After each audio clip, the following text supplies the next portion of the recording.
बिस्मिल्लाहिर्रहमानिर्रहीम।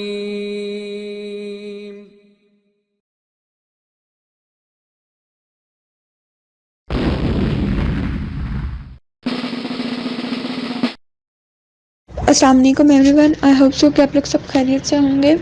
बेटा the next therapy is behaviour therapy. अगर हम बिहेवियर थेरेपी की बात करें तो ये बेसिकली 1900s में स्टार्ट हुई थी और ये 1950s तक लेबॉर्ट्री तक ही कन्फाइंड थी। ठीक है, लेबॉर्ट्री एक्सपेरिमेंट्स ही हो रहे थे। उसके बाद ये क्लिनिकल सेटिंग्स में भी यूज़ होना शुरू हुई for the treatment of clinical problems. ठीक है, और जे वॉटसन ने बिहेवियर थेरेपी पे काम किया था। उसके अलावा स्किनर है और लिंडले है जिन्होंने इस पे काम किया था और उन्होंने साइकोटिक बिहेवियर को मॉडिफाई करने के लिए बहुत सारी एफर्ट्स की थी। ठीक है, अगर हम बिहेवियर थेरेपी के गोल की बात करें तो जो मेन गोल है बिहेवियर थेरेपी का वो ये है कि मैल अडेप्टिव बिहेवियर पैटर्न्स को मॉडिफाई करना और चेंज करना बाय रीइंफोर्सिंग मोर अडेप्टिव बिहेवियर्स। ठीक है, अगर हम प्रिंसिपल्स की बात करें बिहेवियर थेरेपी की तो इसमें हमारे पास क्लासिकल कंडीशनिंग है, ऑपरेंट कंडीशनिंग है, सोशल लर्निंग अप्रोच और कॉग्निटिव बिहेवियर थेरेपी है। उसके अलावा हमारे पास बिहेवियर थेरेपी के एजम्पशंस हैं कि इसमें हमारे पास सबसे पहला है कि बिहेवियर्स को मेजर करना चाहिए और ट्रेंड होने चाहिए and behaviours can be changed. ठीक है, द सेकंड वन इज़ कि जो बिहेवियर्स हैं they are basically acquired through conditioning and third one is जो हमारे रिस्पॉन्सेज होते हैं टूवर्ड्स इन्वायरमेंटल स्टिमुलाई वो हमारे बिहेवियर्स को चेंज करते हैं। फोर्थ वन इज़ जो ऑब्जर्वेबल बिहेवियर्स हैं। ठीक है, जिसमें हमारे पास इंटरनल स्टेट्स हैं, for example cognitions, emotions and moods, ये सब्जेक्टिव होते हैं और इन सबको हमें ऑब्जर्वेबल बिहेवियर्स को स्टडी करना बहुत ज़रूरी है। नंबर 5 इज़ बिहेवियर लर्न होता है। इवन के जो कॉम्प्लेक्स ह्यूमन बिहेवियर्स होते हैं ना वो भी लर्न होते हैं, लेकिन बिहेवियर्स जो होते हैं वो कंट्रोल होते हैं, एक्सप्लेन्ड होते हैं और उनको लर्निंग प्रोसीजर्स के थ्रू मॉडिफाई किया जा सकता है। तो ये बेसिकली अजम्पशंस थी बिहेवियर थेरेपी की। अगर हम बिहेवियर थेरेपी की बात करें कि किस किस डिसऑर्डर को ट्रीट कर सकती है तो दैट इज़ ओसीडी को, पीटीएसडी पे हम काम कर सकते हैं through behaviour therapy, depression, social phobia, bipolar disorder, schizophrenia, autism, personality, substance abuse और ईटिंग डिसऑर्डर्स, इन सारे डिसऑर्डर्स पे हम काम कर सकते हैं by using behaviour therapy. Behaviour therapy के अगर हम स्टेप्स की बात करें तो जो सबसे पहला स्टेप है that is identification of the problem. Problem को आइडेंटिफाई किया जाता है कि एक्चुअली प्रॉब्लम क्या है और उसकी हिस्ट्री पे काम किया जाता है। The second one is identify goals. अब जब प्रॉब्लम पता चल गई तो उसके अकॉर्डिंगली गोल्स आइडेंटिफाई किए जाते हैं और गोल्स जो हैं वो रियलिस्टिक होने चाहिए, स्पेसिफिक होने चाहिए, मेजरेबल होने चाहिए। उसके बाद थर्ड इज़ स्ट्रेटजीज़। स्ट्रेटजीज़ बनाई जाती हैं और उनको देखा जाता है कि वो चेंज प्रोसेस में कैसे हेल्पफुल होंगी। नई टेक्निक्स या नई स्किल्स सिखाई जाती हैं क्लाइंट को और रेलिवेंट इंफॉर्मेशन प्रोवाइड की जाती है according to the problem. Number 4 is implement the plan. जो प्लान डेवलप किया जाता है उसको फाइनली इम्प्लीमेंट किया जाता है for the process of change. Number 5 is assess progress. जो प्लान की प्रोग्रेस है उसको एसेस किया जाता है और फिर प्लान को इवेलुएट किया जाता है एंड कंटिन्यू द प्रोसेस को कंटिन्यू किया जाता है बाय इंश्योरिंग के जो प्लान्स हैं वो कंटिन्यूस हैं। Next is assessment procedures. Assessment procedures basically use किए जाते हैं ताकि क्लाइंट के जो बिहेवियरल एबीसीज हैं उनके बारे में इंफॉर्मेशन को गैदर किया जा सके। ठीक है, A is actually the behaviours antecedents. जो भी कुछ हुआ है मैल अडेप्टिव बिहेवियर को ऑब्जर्व करने से पहले दैट इज़ एंटीसीडेंट। ठीक है, कोई भी सिचुएशन हो सकती है, कोई इवेंट हो सकता है, anything that is leading towards a maladaptive behaviour.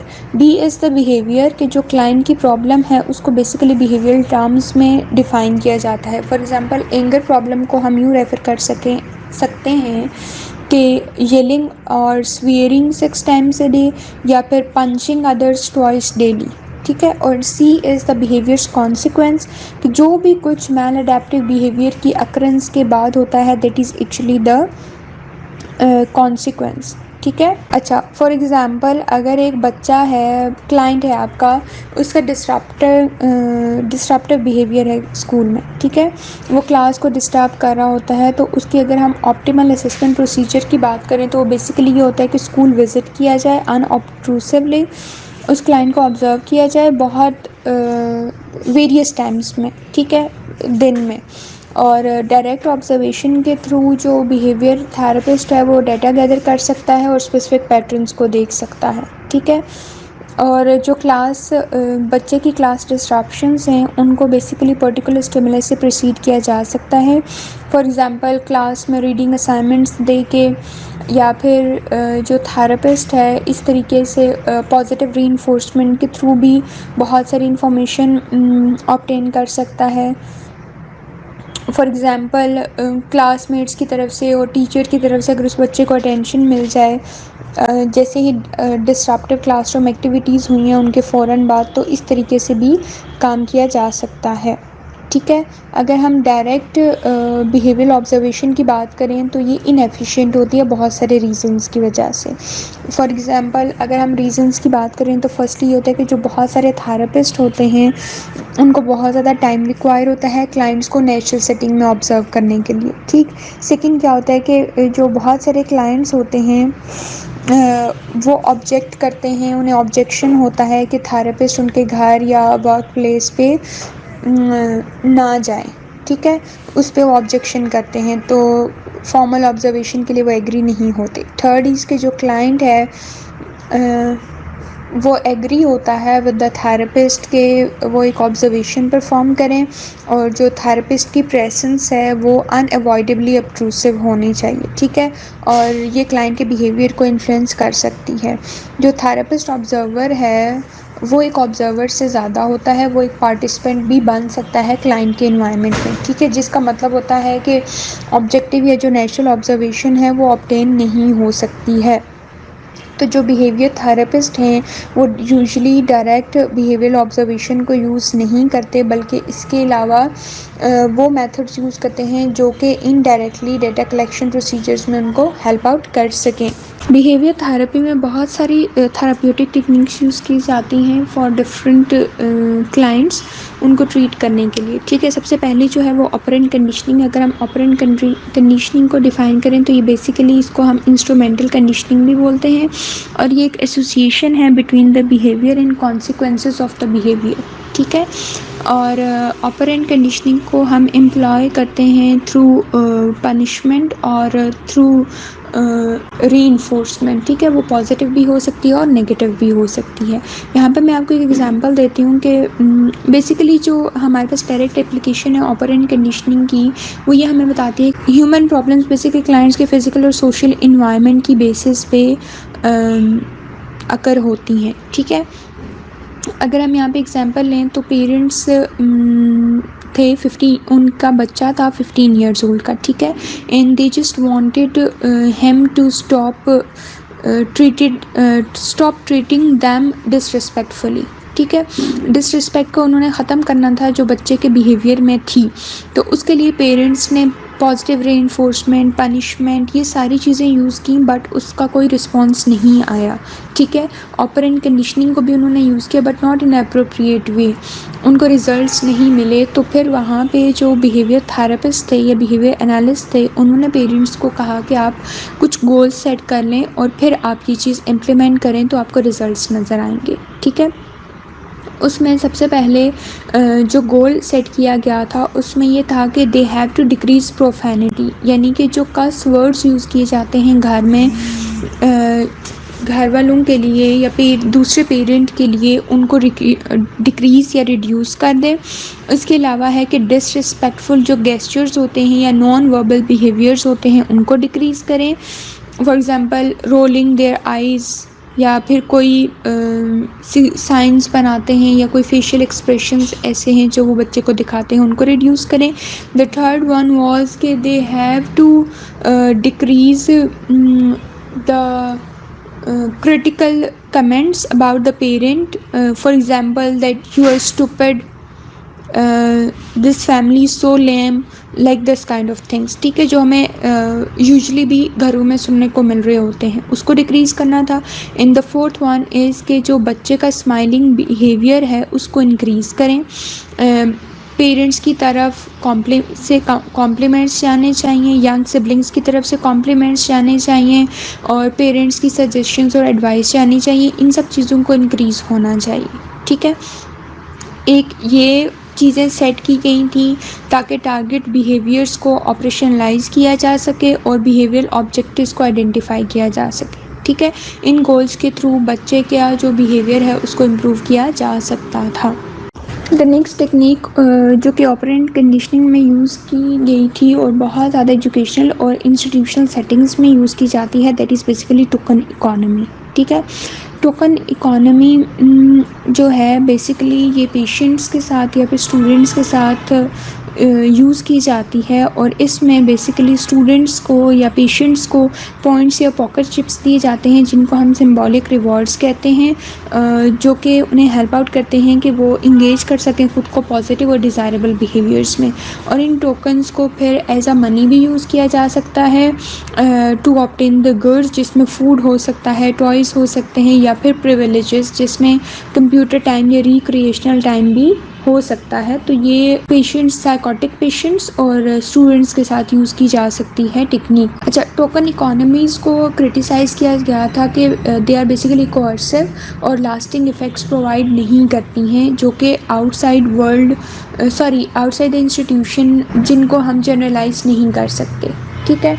तो इसमें फिर रीइंफोर्समेंट्स और पनिशमेंट्स के बारे में बात की गई थी, जिसके थ्रू हम डिज़ायरेबल बिहेवियर पैटर्न्स को बहुत अच्छे से इस्टेब्लिश कर सकते हैं और बिहेवियर कॉन्टिजेंसीज़ को भी स्लोली डिक्रीज़ कर सकते हैं, ठीक है। इस प्रोसेस को फेडिंग कहा जाता है और इसको डिज़ाइन किया गया था ताकि जो जनरलाइजेशन ऑफ लर्निंग है एक सेटिंग से दूसरी सेटिंग में उसको मैक्सिमाइज़ किया जा सके, और जो डिज़ायर्ड आउटकम है जिसमें एक बच्चा, टीन या फिर जो भी अडल्ट है जो किसी इंस्टीट्यूट में है उसके अंदर कॉन्टिजेंसी सिस्टम को इंटरनलाइज किया जा सके। सेल्फ रीइंफोर्समेंट और सेल्फ पनिशमेंट को कंटिन्यू किया गया था ताकि उनके अंदर सेल्फ कंट्रोल को बढ़ाया जा सके।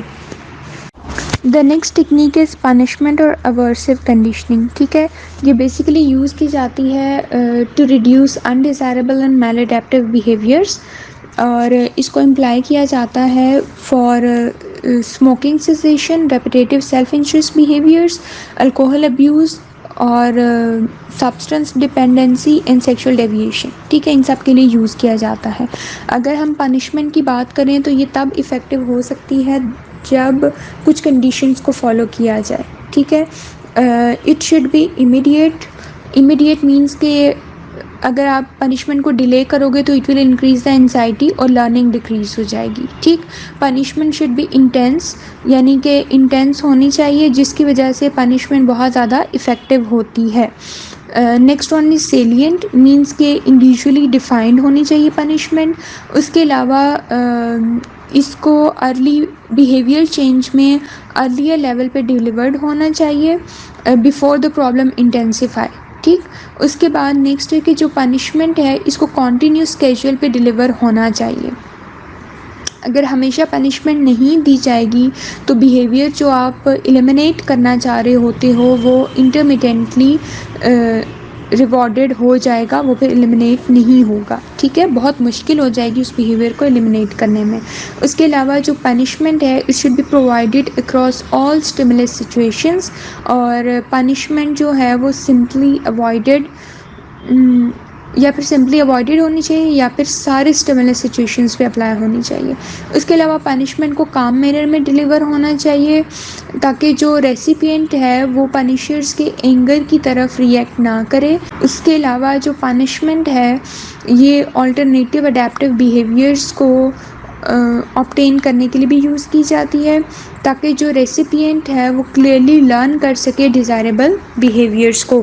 अगर हम पनिशमेंट की बात करें तो ये ज़्यादातर एजुकेशन इंस्टीट्यूट्स में यूज़ की जाती है फॉर द स्टूडेंट्स ताकि उनके बिहेवियर को चेंज किया जा सके, मैल अडेप्टिव बिहेवियर्स को अडेप्टिव बिहेवियर्स की तरफ में कन्वर्ट किया जा सके। रिलैक्सेशन ट्रेनिंग, अगर हम रिलैक्सेशन ट्रेनिंग या रिलैक्सेशन टेक्निक की बात करें तो it is basically to reduce the stress symptoms, और इसके साथ साथ जैसे स्ट्रेस सिम्टम्स रिड्यूस होते हैं किसी भी क्लाइंट के अंदर तो फिर they can lead a better life, ठीक है।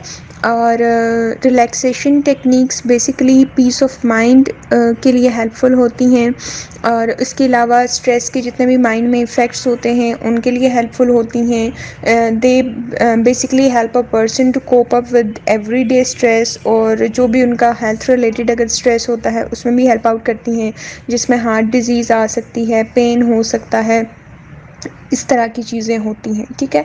अगर हम बेनिफिट्स की बात करें रिलैक्सेशन टेक्निक से क्या बेनिफिट्स हो सकते हैं, तो रिलैक्सेशन टेक्निक से हार्ट बीट को स्लो किया जा सकता है, ब्लड प्रेशर को लोअर किया जा सकता है, ब्रीदिंग रेट स्लो हो सकता है, डाइजेशन इम्प्रूव होती है, ब्लड शुगर लेवल्स मेंटेन होते हैं, स्ट्रेस हार्मोन्स की जो एक्टिविटी होती है वो रिड्यूस हो जाती है, मेजर मसल्स में जो ब्लड फ्लो है वो इंक्रीज़ होता है।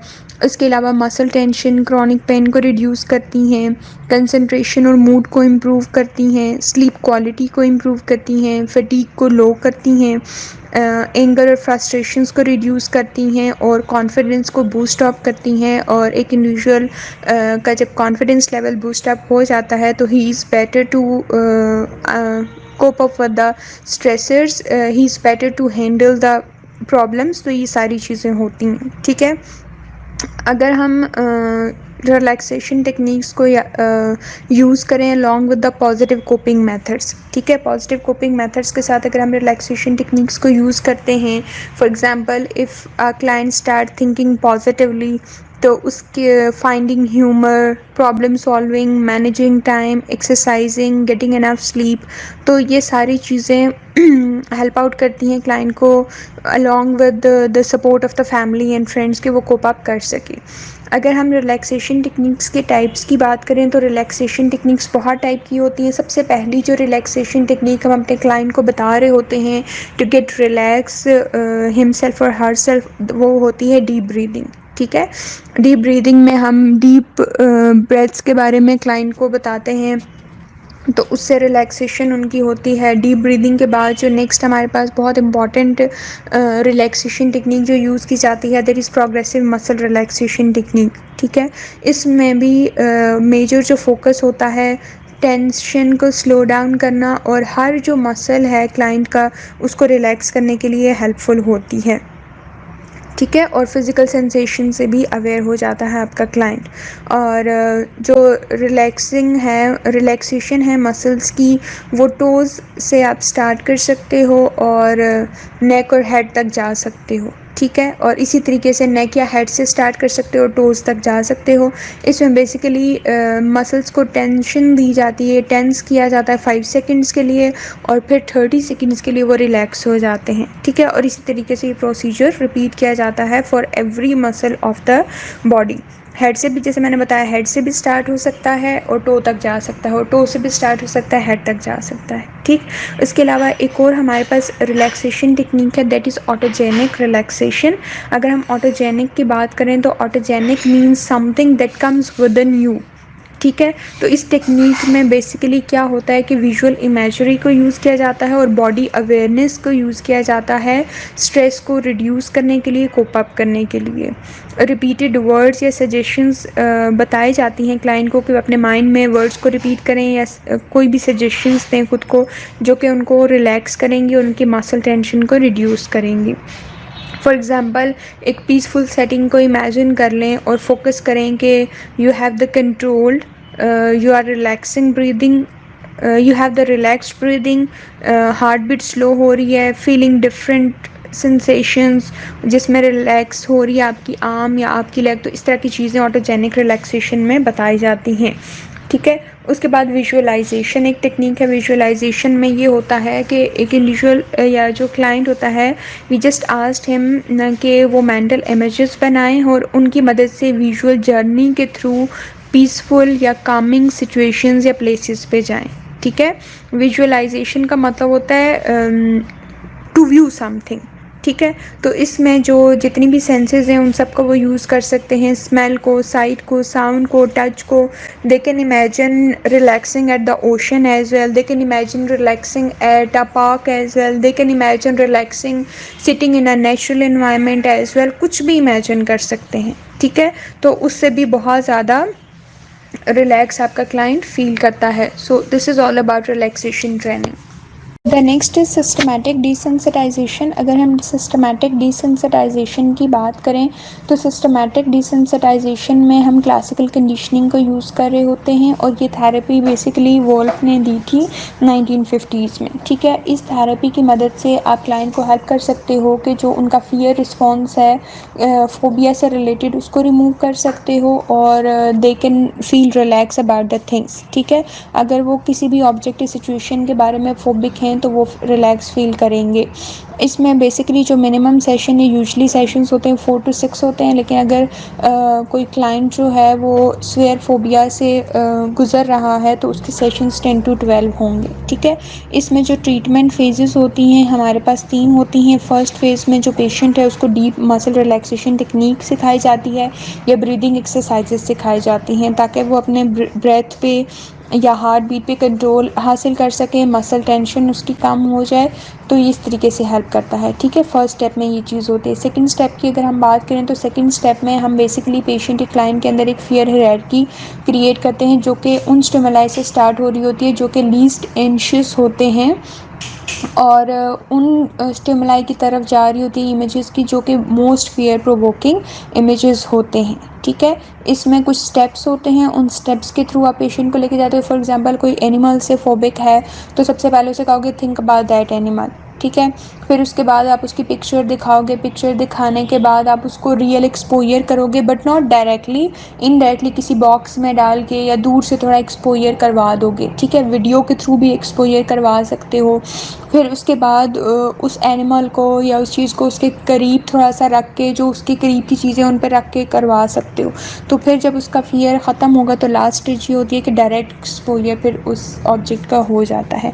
थर्ड स्टेप की अगर हम बात करें तो बेसिकली पेशेंट्स के साथ काम किया जाता है कि वो फियर हायरार्की को टोटली ख़त्म करें, जो लीस्ट अनप्लेजेंट स्टिमुलाई हैं वहाँ से स्टार्ट होता है और फिर रिलैक्सेशन टेक्निक पे जाता है। जब आप ये स्टेप्स कर रहे होते हो तो इन स्टेप्स में से किसी भी स्टेप के दौरान अगर क्लाइंट के अंदर एंजाइटी आ जाती है या फोबिक हो जाता है तो फिर आप क्या करते हो कि आप दोबारा से फर्स्ट स्टेप पे जाते हो, दैट इज़ रिलैक्सेशन। तो फिर आप क्लाइंट को हेल्प करते हो कि वो रिलैक्स हो जाए और फिर उसके बाद आप फर्दर आगे काम करते हो इस चीज़ पे। तो that is all about systematic desensitisation जो कि फोबिक पेशेंट्स पे अप्लाई की जाती है। The next technique is imaginal और इन वीवो एक्सपोजर। अगर हम इमेजिनल या इन वीवो एक्सपोजर की बात करें तो इसमें बेसिकली बेटा क्या होता है कि हम क्लाइंट का डायरेक्ट एक्सपोजर करवाते हैं टूवर्ड्स द फियर स्टिमुलस, ठीक है। ये जो ऑप्शन होता है ये भी कॉम्प्लेक्स ऑप्शन होता है।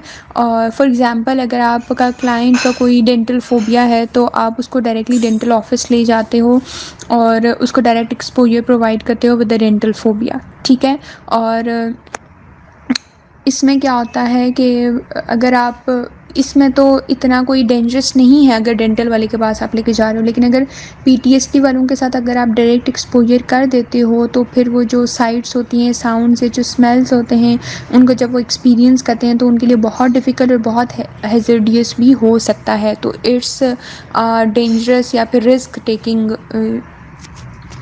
थेरेपी टेक्निक, ठीक है।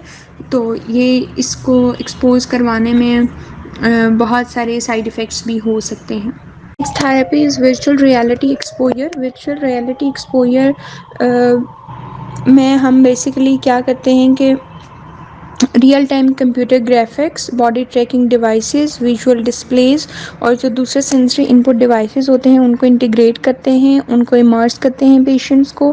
कंप्यूटर जनरेटेड वर्चुअल एनवायरनमेंट में पेशेंट्स इमर्स किए जाते हैं, ठीक है।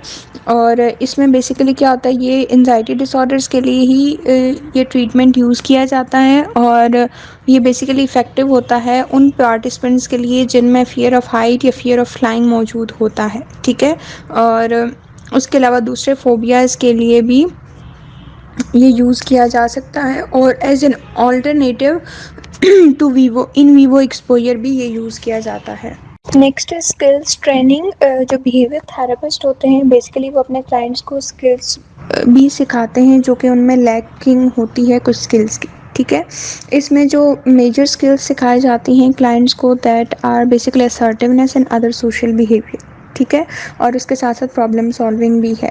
अगर हम assertiveness and other social behaviour की बात करें तो असर्टिवनेस बेसिकली बेटा एक लर्न बिहेवियर के तौर पे इसको डिफ़ाइन किया गया है। इंडिविजुअल्स को बेसिकली 3 टाइप्स के सोशल बिहेवियर स्टाइल्स को शो करते हैं। ठीक है, एक होता है पैसिव स्टाइल, एक एग्रेसिव स्टाइल और एक असर्टिव स्टाइल होता है। अगर हम पैसिव इंडिविजुअल्स की बात करें तो वो बेसिकली सबमिसिव वेज में बिहेव करते हैं। वो हर बात में येस कहते हैं जहाँ पे उन्हें नो भी कहना हो। ठीक है, they just avoid speaking up और उनको कोई इंस्ट्रक्शंस या डायरेक्शंस के बारे में वो नहीं पूछते और दूसरे उनसे इन चीज़ों की वजह से फ़ायदा भी उठा लेते हैं।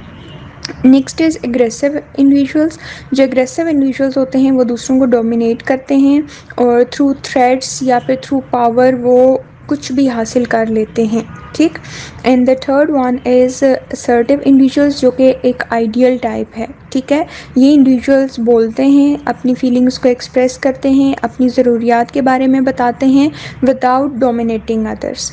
ठीक है, अगर हम असर्टिवनेस ट्रेनिंग की बात करें तो काउंसलिंग कॉन्टेक्स्ट में जो असर्टिव बिहेवियर्स हैं वो कुछ स्ट्रेटजीज़ के थ्रू सिखाए जाते हैं। उनमें कौन कौन सी स्ट्रेटजीज़ आ जाती हैं मैं वन बाय वन आप लोगों के साथ डिस्कस कर लेती हूँ। The first one is instruction. Clients को इंस्ट्रक्ट किया जाता है कि वो असर्टिव आई कांटेक्ट रखें, बॉडी पोस्चर, वॉइस टोन और वर्बल डिलीवरी उनकी असर्टिव होनी चाहिए। फीडबैक, अब जो थेरेपिस्ट होता है या जो ग्रुप मेंबर्स होते हैं वो क्लाइंट को फीडबैक देते हैं about his effort of having the assertive behaviour towards others. ठीक है, उसके बाद नेक्स्ट है बिहेवियर रिहर्सल या रोल प्लेइंग होती है। क्लाइंट्स को अपॉर्चुनिटीज़ दी जाती हैं कि वो अपने स्पेसिफिक असर्टिव बिहेवियर्स को प्रैक्टिस कर सकें। For example asking for help, expressing disagreement without being getting angry या विदाउट बीइंग गेटिंग एग्रेसिव। तो उनको बेसिकली एक प्लेटफॉर्म दिया जाता है कि वो रोल प्लेइंग के थ्रू या रिहर्सल्स के थ्रू अपने बिहेवियर को प्रैक्टिस कर सकें। उसके बाद next is coaching. Therapist basically whisper feedback provide करते हैं या फिर इंस्ट्रक्शंस दे देते हैं क्लाइंट्स के ईयर्स में। ठीक है, एज अ रोल प्ले या फिर प्रैक्टिस सिनेरियो प्रोग्रेसिव, मतलब एज अ कोच वहाँ पे थेरेपिस्ट एक्ट कर रहा होता है। Next is modelling. जब हम मॉडलिंग की बात करते हैं तो इसमें बेसिकली जो थेरेपिस्ट है या ग्रुप मेंबर्स हैं वो एप्रोप्रिएट असर्टिव बिहेवियर्स को डिमॉन्स्ट्रेट करते हैं स्पेसिफिक सिचुएशंस के लिए। ठीक है, मॉडलिंग का मतलब है टू प्ले या to act like a model. ठीक है, उसके बाद है सोशल रीइंफोर्समेंट। जो थेरेपिस्ट या ग्रुप मेंबर्स होते हैं वो पॉजिटिव फीडबैक ऑफर करते हैं और सपोर्ट प्रोवाइड करते हैं for appropriate assertive behaviours. Next is relaxation training. कुछ क्लाइंट्स को रिलैक्सेशन ट्रेनिंग भी सिखाई जाती हैं for specific social situations to reduce the anxiety. ठीक है, अगर हम असर्टिव ट्रेनिंग की बात करें तो ये एक वायबल ट्रीटमेंट है बहुत सारे क्लाइंट्स के लिए, लेकिन कुछ जगहों पे ये डिक्लाइन भी कर जाता है। जो असर्टिवनेस ट्रेनिंग्स हैं इंडिविजुअल्स के लिए, स्पेशली जो स्पेसिफिक सोशल एंजाइटी वाले होते हैं या जिनमें सोशल स्किल्स डेफिसिट्स होती हैं, उनमें ये बहुत इंपॉर्टेंट रोल प्ले करता है। ठीक है, सोशल एंजाइटी या सोशल फोबिया वाले पेशेंट्स के लिए बहुत ज़्यादा हेल्पफुल हो सकता है कि वो कैसे असर्टिव हो सकते हैं। Next is problem solving. इस टेक्निक में जो बिहेवियरिस्ट होते हैं या बिहेवियर थेरेपिस्ट या साइकोलॉजिस्ट होते हैं वो बेसिकली क्लाइंट को सिखाते हैं कि वो कैसे सिस्टमैटिक, लॉजिकल और इफ़ेक्टिव अप्रोच को फॉलो कर सकते हैं प्रॉब्लम्स को सॉल्व करने के लिए। ठीक है, इसमें कुछ स्टेप्स रिक्वायर्ड होते हैं, वन बाय वन उन स्टेप्स को फॉलो करना होता है। The first step is define the problem. जो उनकी प्रॉब्लम है उसको वो डिफ़ाइन करें, आइडेंटिफाई करें what actually the problem is going on with the client. उसके बाद है आइडेंटिफिकेशन ऑफ द गोल्स को आइडेंटिफाई करेंगे कौन कौन से गोल्स सेट किए जा सकते हैं to resolve that problem. Generate options, फिर बहुत सारे ऑप्शंस जनरेट करें, चूज़ द बेस्ट सोल्यूशन। ठीक है, जो ऑप्शंस जनरेट किए हैं वो they can be more than one. ठीक है, बहुत ज़्यादा ऑप्शंस होने चाहिए, यानी कि plan A B C D कुछ भी हो सकता है। तो उसमें से जो बेस्ट सोल्यूशन आपको लगता है for the identification sorry for resolving the problem, तो उस बेस्ट सोल्यूशन को चूज़ करें और उसके बाद इम्प्लीमेंट करने के बाद आउटकम को इवेलुएट करें। तो इस तरीके से प्रॉब्लम सॉल्विंग हो सकती है हेल्पफुल क्लाइंट के लिए कि कोई भी प्रॉब्लम आ जाए तो वो कैसे रिजॉल्व कर सकते हैं। बेटा this is all about behaviour therapy, जिसमें हमने स्पेसिफिक टेक्निक्स जो थी उनको डिस्कस किया। होपफुली आप लोगों को क्लियर हो गया होगा। फिर भी कोई कन्फ्यूजन हो, कहीं पे कोई प्रॉब्लम आ रही है या कुछ डिस्कस करना चाहते हैं रिलेटेड टू योर क्लाइंट्स, तो you are more welcome, you can discuss anything, you can ask any. Thank you so much for today बेटा।